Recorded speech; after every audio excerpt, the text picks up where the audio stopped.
author, columnist, managing editor of LibertyNation.com, podcast host and conservative policy advocate. We dismiss history at our peril. Liberty Nation Radio with Mark Angelides. Welcome to Liberty Nation Radio, heard coast to coast on the Radio America network from our flagship station in the nation's capital, WWRC. I'm your host, Mark Angelides. On today's special Trump prosecution edition, we're going to be talking whether minds are already made up, what the battle of the ballot box will look like, comparing campaign styles and the battleground brawls. We've got quite the show lined up for you. I hope you enjoy. Have the voters already decided which way they were going to jump prior to Trump's recent conviction in a Manhattan court? We're very fortunate to have with us Liberty Nation's senior political analyst and longtime host of this here radio show, Mr. Tim Donner, to give us the skinny on that. Tim, have minds already been made up, or was a difference made when the 34 felony count verdict came down? Well, I think, Mark, that most of this is already baked in the sense that everybody already knows that Donald Trump is a wheeler dealer. He's a guy who's willing to cut some corners to get the job done. He's a guy who, comes in looking to break the furniture and fix things that nobody else will fix. So it's predictable that he would assemble unwittingly a lengthy list of enemies who are willing to do anything to take him down. I think people realize this. And the polling that we have, which is not really necessarily very relevant yet at this point, but the polling that we do have that occurred just before the verdict was issued showed that 2/3 of people had already made up their minds it wasn't going to change.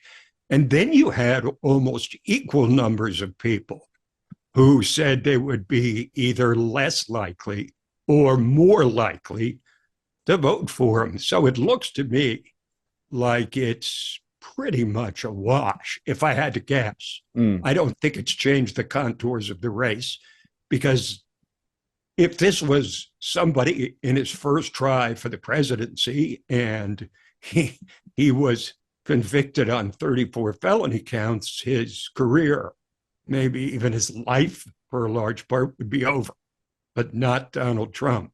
So I think the evidence would point more towards people having already made up their mind than being shocked suddenly by Donald Trump being convicted of a crime in Manhattan by Democratic prosecutors, a Democratic district attorney, and a Democratic president who sent his operative, Robert De Niro, to intimidate the jury a day before they were contemplating the verdict. So I think people can see pretty clearly what's going on here. And the biggest question, I suppose, is whether the voters share the view of people on the left, which is that Trump, and I call it the hitch factor, that he had it coming to him, that despite the specifics of this case, which may have been flimsy, whatever, that everybody knows he's a bad guy. And he's broken the law somehow, some way. So, therefore, he's deserving of I don't some know if kind this of... case was. I don't know if this case was a good case or not. But he sure had it coming to him. It's about time. That's the response that is the most dangerous for Trump.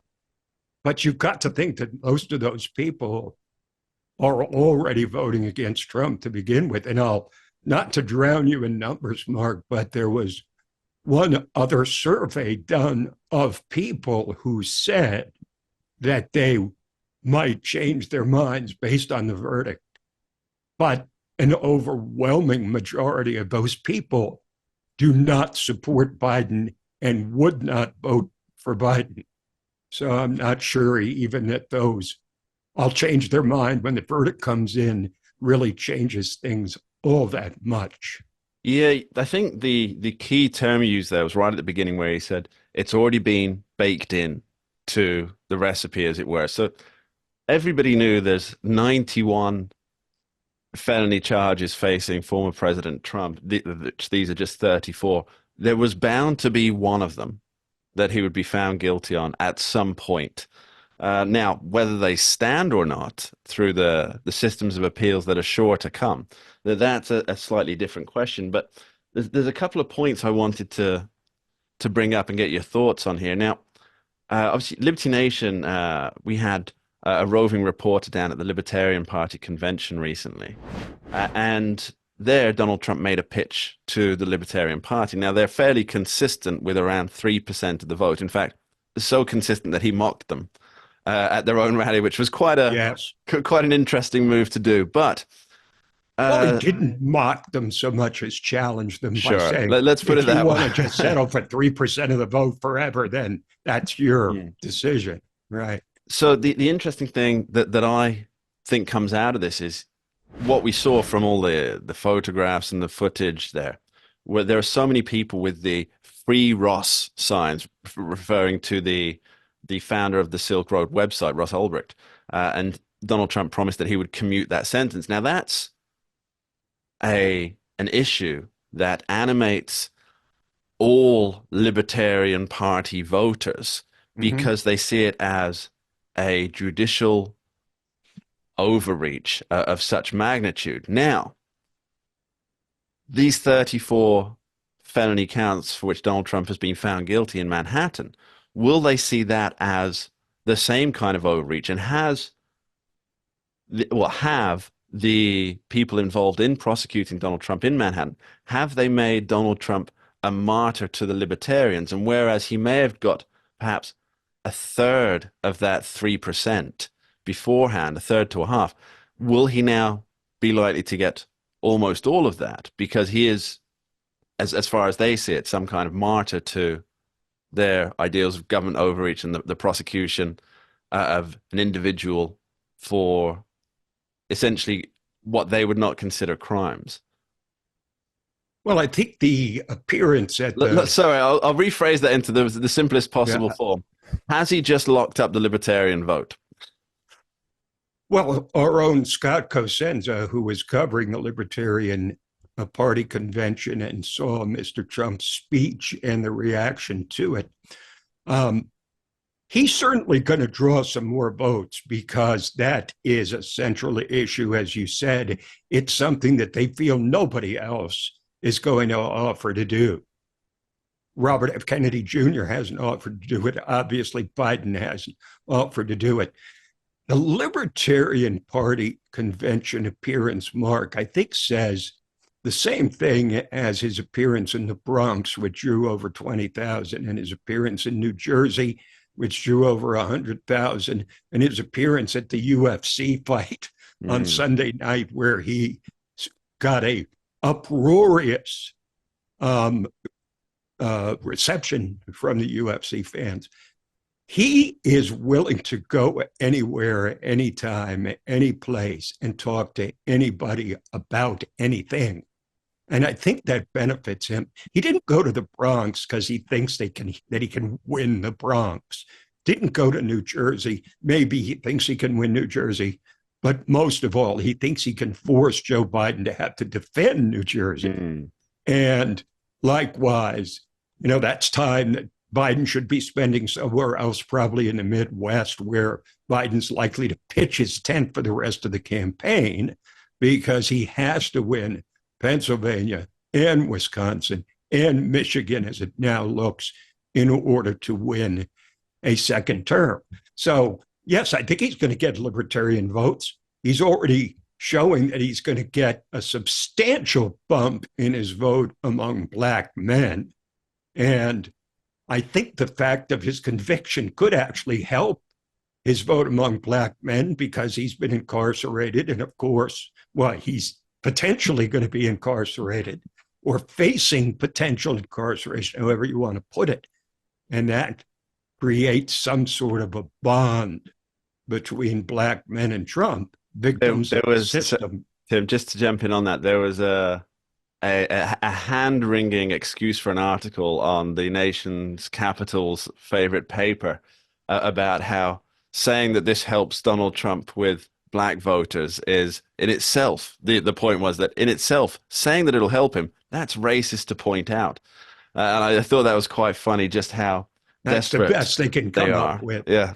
Yeah, I mean, if you take the numbers seriously, the polling numbers among various demographic groups, if you look at the average of them, it could set Biden up to lose a landslide. Because if he's losing 25, 30% of the black vote and only splitting or slightly losing the Hispanic vote, he's finished. Full stop. We'll continue talking about those numbers and those margins after this short break. Don't go anywhere. We dismiss history at our peril. Liberty Nation Radio with Mark Angelides. Welcome back to Liberty Nation Radio. We're continuing our conversation with longtime host of this here show, Mr. Tim Donner. Now, earlier we were talking about whether the voters for 2024 election, whether their decision is already made ahead of Donald Trump's recent guilty verdict in Manhattan. But then we just started beginning the talk about the margins of votes. And I think this is such a fascinating topic, Tim. And you mentioned that 25 to 30% of black voters appear to be shifting towards Trump. Is that correct? Well, the shift is occurring among black men, not among black women. Black women have always been Trump's most difficult group to speak to or get votes from. Black men are a different story because, without doing stereotyping, but studies have shown that, black men respect strength. I think they saw that strength in Obama, too. I think they see it in Trump. Of course, that doesn't mean he's going to win a majority of black men. But I think, much like 2020, it's like a mirror image of 2020 when people voted for Biden when they really were just voting against Trump.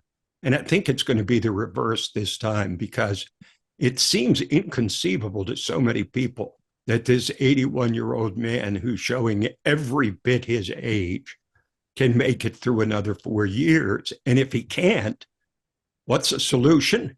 Kamala Harris. That's a non-starter with the great bulk of Americans. Very much so, yeah. She's, as we have pointed out before, now that Mitch McConnell is away from leadership positions, she is the most unpopular political leader in the country.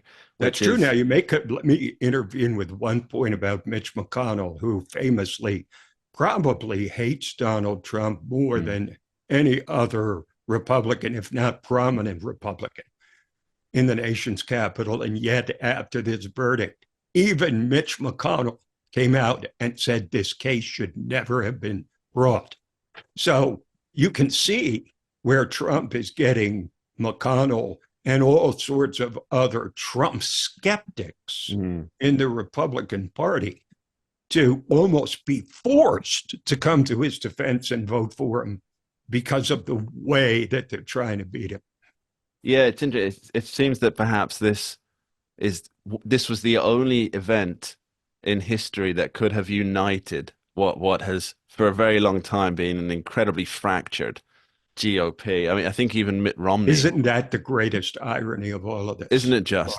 Isn't it just? I think even Mitt Romney's on board. Yes, Mitt Romney. That's a good point. He came out and criticized the case, and Mitt Romney is probably right behind Mitch McConnell in terms of Capitol Hill Republicans who hate Trump. Of course, Adam Kinzinger, the former GOP rep, he is still not getting back on the Trump train, as it were. Let's continue. He's a coward. He didn't run for office again because he knew when he came out against Trump that he couldn't win again. So instead of prosecuting his case in a primary, he just up and quit while, throwing daggers as he's walking out the door. That's not somebody that people generally react to very well. Throwing daggers and tears, as I'm sure people have seen him on TV. The crier. Adam Kreinzinger. Now, let's get back to these margins. That's very good. That's a nice formation, Mark. So we're talking about the slight margins that are shifting over to Donald Trump, especially among black men. Now, I think this is really important to point out because in each of the key swing states that we'll be talking much deeper about the swing states later on. But in each of those, there's a big population center. And if you look at the electoral maps, what you tend to find is a sea of red for each of the counties, and then one or two deep blue places, Blue which dots.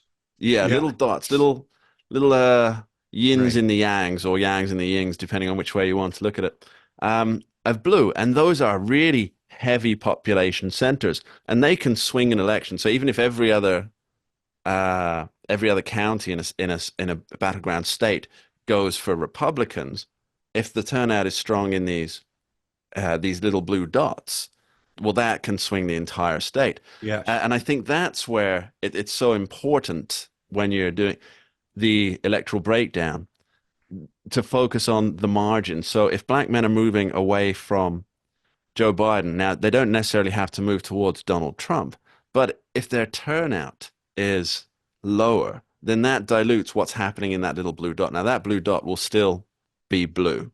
I think we're all agreed that some of these major population centers are not going to switch to Donald Trump. But it will It's not a be. matter of switching. It's Mm, more a matter of draining some of the vote, some of the great majority vote that Democrats always get away. I mean, like Trump's not going to win the black vote, but he doesn't have to. He may not win, or he may, the Hispanic vote. But what matters is that he's taking precious percentage points away from Biden, from what Biden had in 2020. and of course, as you did point out earlier, he's forcing Joe Biden to work his campaign, which we will be talking about further down the line, to work his Well, campaign. look, if you look at the fact that Joe Biden had to go to Philadelphia and hold a black voters for Biden Harris opening. Let me tell you something, Mark, having covered politics for a long time and followed it since an early childhood. If you have to be going to your base voters and asking them to vote for you 5 months before an election, people that should have been long ago locked up as Democrat votes, if he's still having to spend time trying to attract the black vote, that is an ominous sign for his campaign. Good So I'm point. going to ask for a quick prediction on this, Tim. Do you think that Donald Trump, do you think he'll break records across demographics in this election? When you mean in terms of turnout, Yes. I don't think they can beat the number of voters that voted in 2020. It was about a 64% turnout. I don't think it's going to be that high this time because there's a lot of enthusiasm for Trump, but there's not a lot of enthusiasm on the other side. The vote for Trump is with enthusiasm. The vote for Biden is almost what you would call a mercenary vote because there's nobody that is enthusiastic about Joe Biden. But there's a lot who are skeptical of Donald Trump. And so that's what he's going to have to hang his hat on. And that's his whole campaign, by the way, from here on in. For Joe Biden, his entire campaign is that Donald Trump is a threat to democracy. We'll be talking about that campaign when we get back after this short break. Don't go anywhere. We dismiss history at our peril. Liberty Nation Radio with Mark Angelides. Welcome back to Liberty Nation Radio. I'm your host, Mark Angelides. I'm joined once again by Liberty Nation's senior political analyst and longtime host of this here radio show, Mr. Tim Donner. We've been discussing everything about the Donald Trump recent conviction, but now I want to talk a little bit broader, Tim, if we may, and talk about the campaign styles of the two presumptive nominees, because they're not actually the official nominees yet until the conventions. But I think it's really fascinating how we've seen Joe Biden in 2020 have essentially a basement strategy, as you've written about on the pages of libertynation.com. And now he's forced to come out of the basement.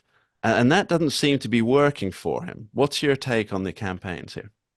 Well, he could only do what he's capable of doing. And I think that Biden's campaign team has realized now, if they didn't before, that he can only be brought out in a strictly controlled environment. He can still read a teleprompter perfectly well. He can still Maybe a little too well with those well, instructions. I mean, he cannot speak spontaneously, and they will not let him do that. So, in essence, if he could get away with it, he would run, well, you could call it a basement strategy, but more like a rose garden strategy, where he would act like a statesman and let all of his surrogates go out and prosecute the case for his reelection. But he can't do that because he's so far behind that if he just sits there, I don't think it sends the right message to a public that is deeply skeptical of his capacity to perform the job, not just because of his age. It's because of his cognitive condition, which is evident through the eye test from everybody. So a campaign style here is, let's look at Donald Trump, because wasn't there a movie a couple of years ago, Mark, called Everywhere All the Time, or All the Time Everywhere? That's what Donald Trump's going to be. He's going everywhere. If he goes to the Bronx and he goes to New Jersey and he goes to the Libertarian Convention, he's shown that he's going to fly in or helicopter in or parachute in to every place he can possibly get to. And I think that's going to include states that are light blue, bordering on at least medium blue, like Minnesota, Virginia, and New Hampshire. He's going to go to those places because he fully believes he can win them, even though Republicans have not won in those places in some time.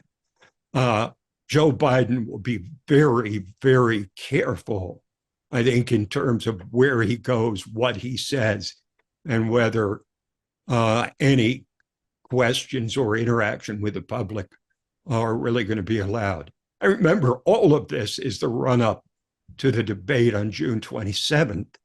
And it may be that that debate will tell more about the result, the ultimate outcome of this election, than even the Trump trial in New York. Well, you're right. The debate is part of the campaign. There's no other way to look at it.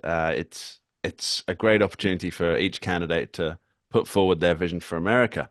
Now, there appears to be a lot of restrictions that are going to be taking place on this particular debate. So there's specific times both men will be seated. And it seems to me that it's a very controlled environment. And that accrues to the benefit of Joe Biden rather than Donald Trump. Yes.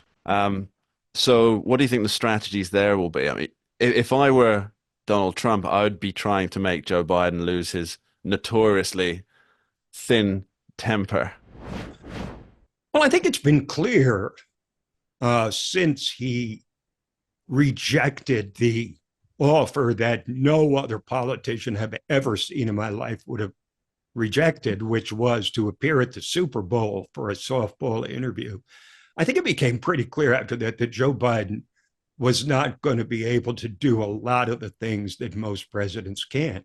And among those things is he is not going to be seen standing up except in unusual occasions. And that's why they pushed to have him seated during this debate. And I'm surprised that the Trump campaign would agree to that because, you know, president has to be able to think on his feet, doesn't he? If he can't stand up and think, I think that's a bit of a problem for the leader of the free world. But they gave into this. They gave Biden basically everything that he wants. And the thinking, I think, has to be here that, and this is what Biden has essentially hinted at all along, which is he thinks he can bait Trump into saying things that he'll regret later. He thinks he can bait Trump into irresponsible language that will bring him low. Create a number of sound bites that will then become the story of the debate. Yes, and Trump is famously one who will punch down as well as up and sideways. And so I think Biden's going to try to bait him. I think the Trump campaign agreed on this debate and the terms of it. My sense is because they're so confident that Trump will wipe the floor with Biden, whether that's smart confidence or dumb confidence. I don't know. But I think they're so confident that Trump will beat Biden in a debate that all they wanted to do was get on the stage with him, no matter the conditions. Okay, fine, whatever.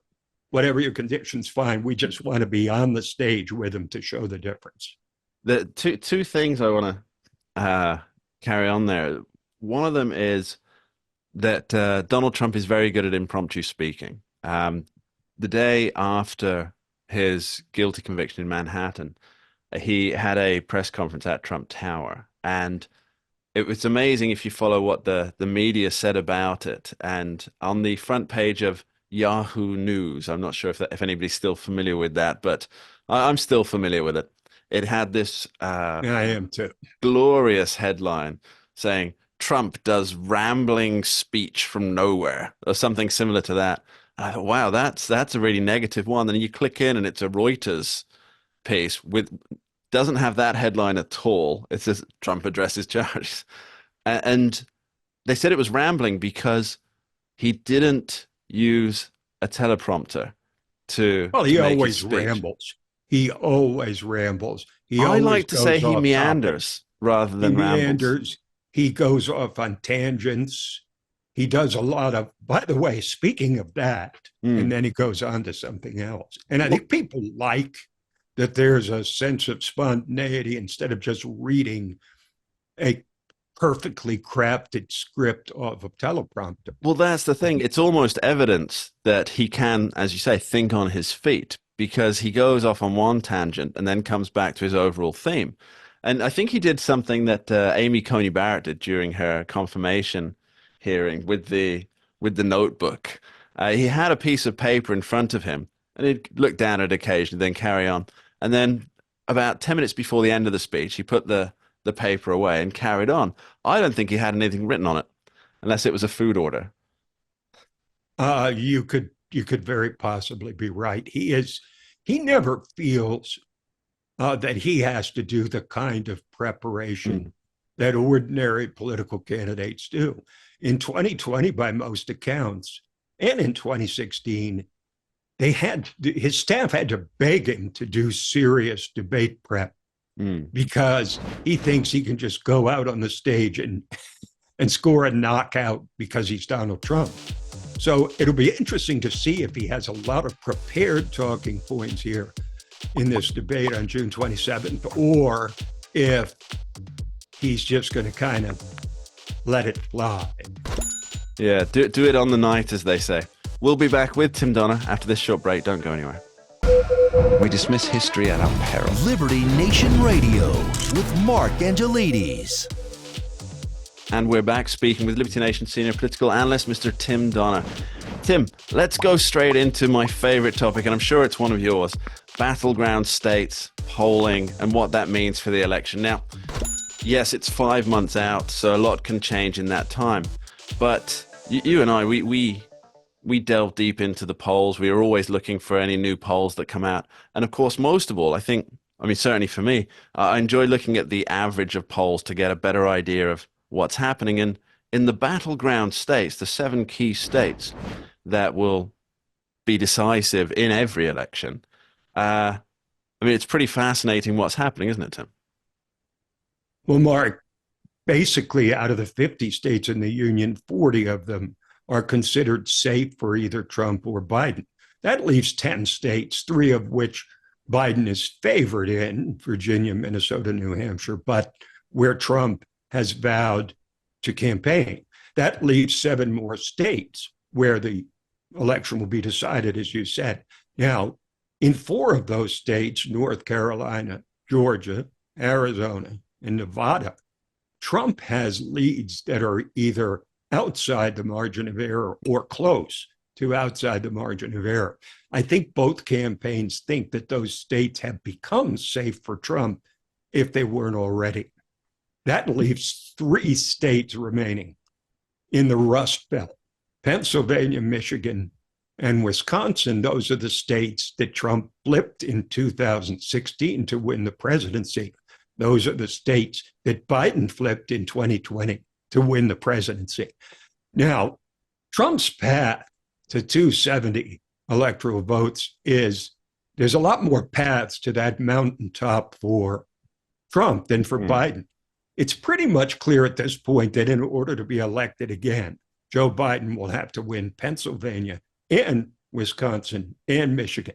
He's going to have to win all three and then figure out how to get one more electoral vote, because those three states, together with the safe states that Biden has that he won in 2020, gets him to 269, one short of victory. And Nebraska? then he would go for the one vote in the Nebraska Omaha area, which is the most liberal area of a deep red state. And that gets him to 270. But in 2016, Donald Trump was thought to have to pull an inside straight, and he did. So given that Joe Biden has the advantages of incumbency, also the disadvantages, he's got a record he's got to run on. I think his campaign is going to have him basically live in the Rust Belt for the rest of this campaign, because those are the places he has to win. And while he's doing pretty well in Michigan and Wisconsin, he's got trouble in Pennsylvania. And there's no question, I think people can universally say whoever wins Pennsylvania wins this election. It was true in 2016. Well, you could go back all the way really to 1992. I think Pennsylvania has picked the winning candidate, except in 2000. But that's considered the bellwether state. If Trump wins Pennsylvania, he wins the election. If Biden wins Pennsylvania, he could win the election. Yeah, it's interesting to note the different pathways and do the electoral math for the electoral college count. And as you rightly say, there are more combinations that can get Trump over the 270. At this point in time, depending on, of course, on how polling changes based on Donald Trump's conviction. Yes, well, there's been very little polling come out since the conviction. So there's plenty of polling. There's several polls that came out on the 31st, but they were carried out over a period of time before the actual conviction came down. So I'm not sure they're reflective of things. But let's talk general polling a bit, if we may. The average of polls, according to Real Clear Politics at the moment, has nationally Donald Trump up half a point. Now, that's sure that includes all these outlier polls as well, so we can't really take that as read. But something that you pointed out to me a couple of weeks ago when we first saw this trend developing was that during 2016, 2020, Donald Trump was never ahead in the national polling. Now, it's fascinating that he is now, but what do you think that means for his coattails? If that polling holds true, what does that mean in terms of Senate and House? That's a key question, Mark, because as of now, the polling in key Senate races show Democrat senatorial candidates running well ahead of Joe Biden. So that I think Democrats are focusing on, or they may have to eventually focus on trying to keep the Senate and win the House, because Joe Biden is such a weak candidate, and there's so many rumblings in the highest levels of the Democratic Party about, open panic about Joe Biden's chances and the concept of Donald Trump returning to the White House. So Democrats are trying to make the case that they're going to do very well nationally in congressional elections, even though Joe Biden may not win at the national level. Of course, they're not saying that, but it's implicit in their actions and their statements. So Joe Biden will have zero coattails because nobody really outside of his wife thinks he's the best candidate that the Democrats could come up with for president, but he's what they've got. He's the incumbent, and he won in 2020. In terms of Trump, that's a very intriguing question, because there have been some Republicans who have tried to distance themselves from Trump or try to balance off being a more traditional Republican as opposed to a MAGA Republican. But I think, a rising tide really does lift all boats, Mark. And I think Donald Trump's success will translate to Republicans, but not to the degree people might expect. I mean, look, Barack Obama was a almost legendary political figure. He won 2 elections. He was the first Black president, but he had no coattails. I mean, he won, but his party went to hell, in essence, in terms of the bench of talent that they had available to run for national elections in the future. And to some extent, that's happened with Trump, that Trump, just like Obama, is a unique figure. There's nobody like him. There never will be. And so trying to sort of say, hey, I'm like Donald Trump too, has not worked terribly well for a lot of politicians who are trying to run on his coattails. In 2020, Trump endorsed some candidates, including for governor of Pennsylvania, people who were just not thought to be ready to serve. But he endorsed them, and they lost. And, you can say that the Republican Party didn't support these candidates properly because they thought they were losers. It's a circular argument that can be made. But certainly, I can say this much. I believe Donald Trump will have a hell of a lot more coattails than Joe Biden in 2024. Very much so. I think that's pretty much spot on, Tim. And one final question for you, if I may. Do you think that Robert F. Kennedy Jr. will have an outsized impact on this election due to whatever reasons at all? But your take? You know what? Whether you like Robert F. Kennedy Jr.'s politics or not, whether you like the Kennedy family or not, Robert F. Kennedy Jr. comes off as a person who's very serious, deadly serious, and intellectually honest. He truly believes what he says. They aren't talking points. They're not designed to attract voters to some giveaway, right? He did the right thing, it seems, after the Trump trial. Robert F. Kennedy Jr. said, this is a very dangerous precedent to set in this country. Now, he could have said, see, Trump is nothing and Biden's incompetent, vote for me, but he didn't. He said, this is a very dangerous turn of events for the country, and good for him to identify what's at stake here. And because he has, I think his vote share is going to go up. I think it's reasonable to think he could get about 10% now, but I think that really could go up when the number of people decide they have to pick between a convicted felon and a guy who often presents as a zombie. So, yes, I think only in America.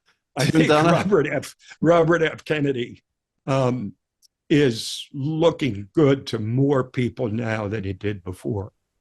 Tim Donner, thanks ever so much for being with us today. Always a pleasure, Mark. And that's just about all we have time for on this week's edition of Liberty Nation Radio, heard coast to coast on the Radio American network from a flagship station in the nation's capital, WWRC. I've been your host, Mark Angelides. I'd like to take a moment to thank our guest today, Mr. Tim Donner. Thank you for joining us, and thank you at home for taking the time to tune in and listen in each and every week. Remember, this show is proudly sponsored by LibertyNation.com. You can access podcasts, breaking news, analysis, and a range of biting and brilliant shows to whet your appetite for freedom and your fondness for the great American Constitution. See you next week. We dismiss history at our peril. Liberty Nation Radio with Mark Angelides.